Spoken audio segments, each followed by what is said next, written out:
آج ہم کہاں کھڑے ہیں؟ پوری عمارت گری ہوئی ہے. نہ شرعی عدالتیں ہیں، نہ شرعی فیصلے ہیں، نہ احکام الہی نافذ ہیں، نہ حدود اور قصاص کے معاملات، کچھ بھی نہیں. ہمارا فرض کیا ہے؟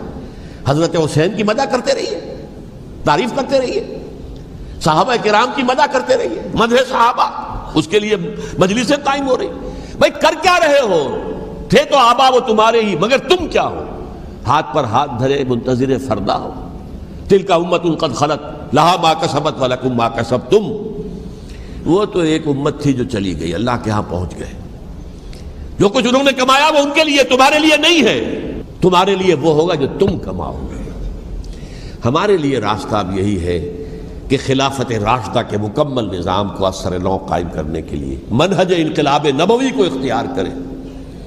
میری کتاب اس پر، کیسٹس اس پر، آڈیو کیسٹس، ویڈیو کیسٹ، سی ڈیز،